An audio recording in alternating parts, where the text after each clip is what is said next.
Hello students, तो कैसे हो आप सभी। आई होप कि आप सभी अच्छे होंगे। तो आज मैं आप लोगों के लिए लेकर आया हूँ मोल कॉन्सेप्ट का सेकंड लेक्चर। इससे पहले लेक्चर में मैंने आप लोगों को मोल के बेसिक्स के बारे में बतलाया था, उसके डिफिनेशंस के बारे में बतलाया था, और मैंने आप लोगों को बताया था कि 1 मोल कितनी संख्या होती है और कितनी बड़ी ये संख्या होती है, क्या हम इसे कैलकुलेट कर सकते हैं या नहीं कर सकते हैं। तो अगर आप लोग उस वीडियो को नहीं देखे हैं तो वीडियो का लिंक मैं आप लोगों को डिस्क्रिप्शन बॉक्स में दे दूंगा, वहां जाकर आप लोग वीडियो को आसानी से देख लीजिएगा।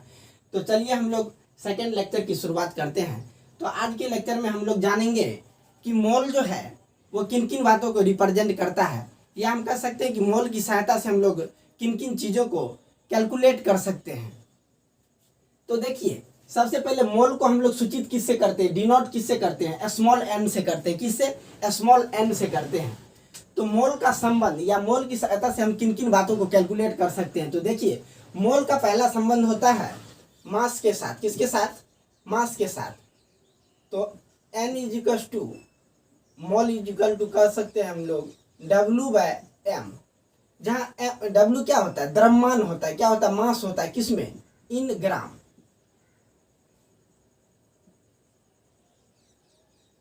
N is equal to W/m। उसके बाद होता है मोल का संबंध होता है नंबर ऑफ पार्टिकल्स के साथ। मोल की सहायता से हम नंबर ऑफ पार्टिकल्स, कितने एटम्स है, कितने मॉलिक्यूल्स है, या कितने आयन्स है, उसको हम लोग कैलकुलेट कर सकते हैं। तो सेकंड होता है N is equal to N naught upon Na। क्या होता है? N is equal to N naught by Na होता है। उसके बाद मोल का थर्ड रिलेशन होता है N is equal to V upon 22.4, जहाँ क्या होता है? V क्या होता है? वॉल्यूम होता है। किसमें? In litre. किसमें होता है? वॉल्यूम जो होता है वह इन लीटर में होता है। तो देखिए, तो किन किन चीज़ों के साथ मोल का हम रिलेशन देख रहे हैं। मोल का रिलेशन हम लोग किसके? मास के साथ देख रहे हैं। W क्या है? यहाँ द्रव्यमान है, मास है।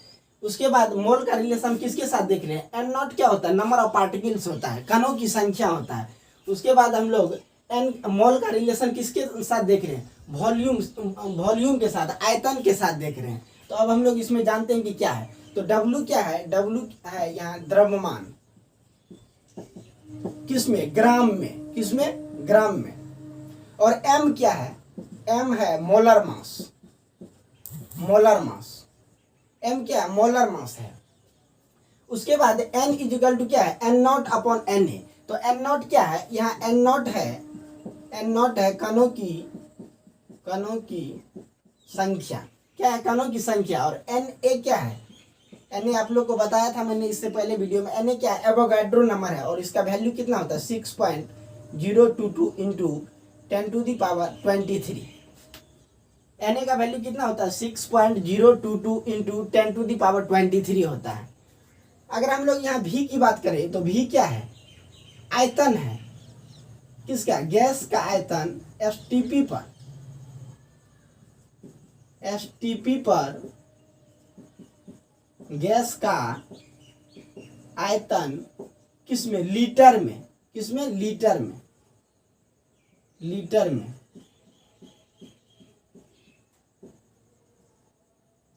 और 22.4 क्या है? यह कांस्टेंट है।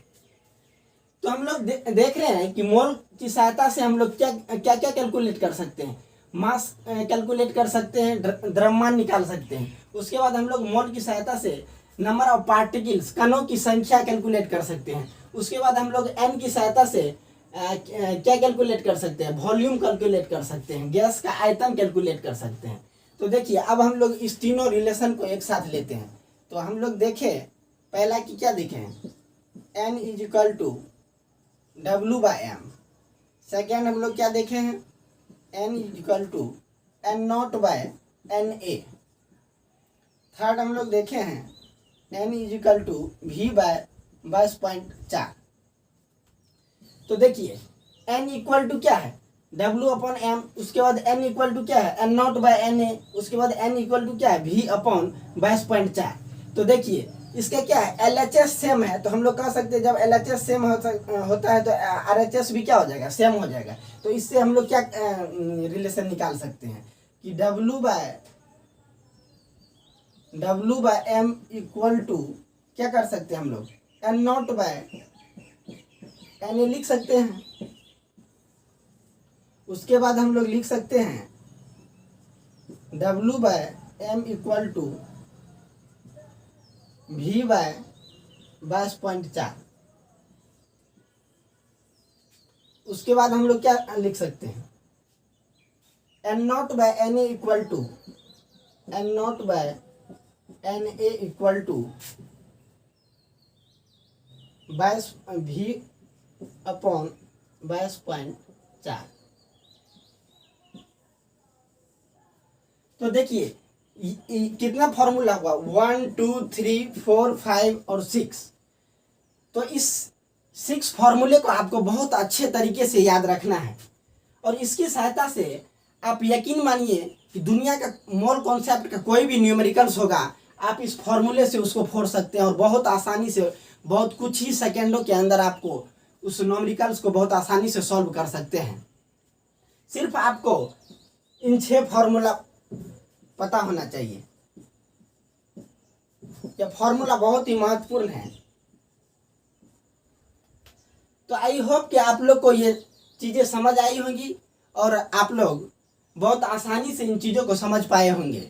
तो आप लोग इस 6 फॉर्मूले को याद रखिएगा।